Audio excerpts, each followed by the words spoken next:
किसान आंदोलन ने दाता सिंह वाला बॉर्डर पर 7वें दिन जो रुख लिया वो किसी युद्ध से कम नजर नहीं आ रहा है। पुलिस और किसान एक दूसरे को पराजित करने में कोई कसर नहीं छोड़ रहे हैं।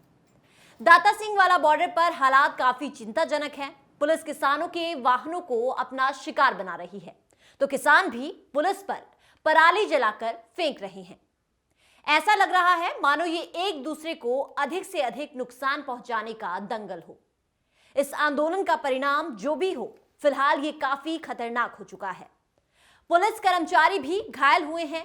एक युवा किसान की मौत तथा काफी किसान घायल होने के बाद उपचार के लिए ले जाए जा रहे हैं। लगातार सरकार से बातचीत होने से लग रहा था कि किसानों और सरकार के बीच समझौता हो जाएगा, लेकिन बात सिरे नहीं चढ़ी। इसका परिणाम यह हुआ कि एक नौजवान को अपनी जान की कीमत चुकानी पड़ी। साथ ही 50 के आसपास किसान घायल हो गए। काफी पुलिस कर्मचारियों को भी चोट आई है और इसके अलावा आसपास के खेतों में खड़ी फसल भी खराब हो गई है। किसानों के काफी वाहन टूटे नजर आ रहे हैं। किसान भी पुलिस पर पराली में आग लगाकर फेंक रहे हैं। पुलिस भी इसमें पीछे नहीं रही। उसने भी आगे बढ़कर किसानों के ट्रैक्टरों, ट्रॉलियों तथा अन्य वाहनों को क्षतिग्रस्त किया। किसानों का पराली में आग लगाकर उन पर मिर्ची पाउडर डालकर पुलिस की तरफ फेंकना किसी युद्ध से कम नहीं है। ऐसे हालात काफी खतरनाक साबित हो सकते हैं।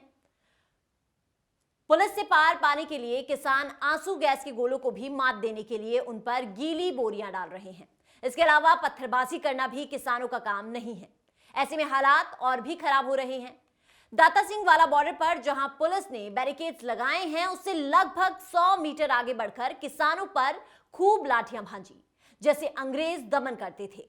हरियाणा पुलिस ने उससे भी ज्यादा भयंकर रूप धारण कर लिया। एक युवा किसान को गोली मार दी। जीन के अंदर से होते हुए किसान दिल्ली शांतिपूर्वक तरीके से कूच किए थे, लेकिन इस बार दाता सिंह वाला बॉर्डर पर पूरा घमासान चला। सवाल है कि किसान आंदोलन में दो राज्यों के बीच युद्ध जैसी स्थिति आई ही क्यों, और जो बड़ा नुकसान होते हुए दिख रहा है उसका जिम्मेदार किसे माना जाए? क्या कोई इस नुकसान की जिम्मेदारी लेगा? अब तो ऐसा लग रहा है कि इस आंदोलन में किसानों और देश के जवानों की लड़ाई एक साथ चल रही है।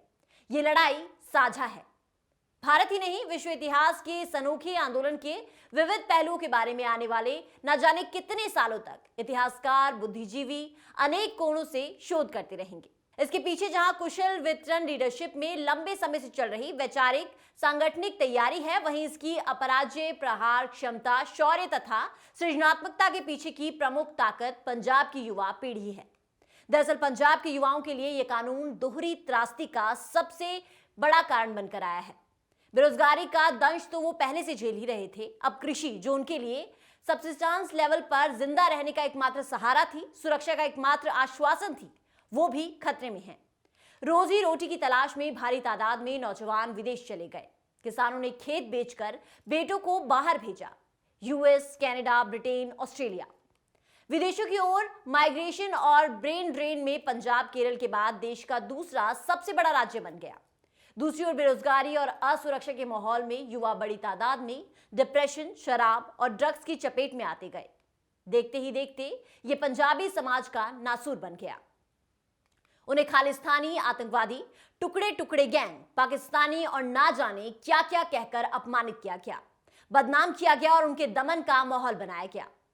जो भी हो, भयावह बेरोजगारी के दौर में आज युवा पीढ़ी भी अंततः कृषि पर ही किसी न किसी रूप में एम्प्लॉयमेंट या डिग्निश्ड अनएम्प्लॉयमेंट के फॉर्म में निर्भर है।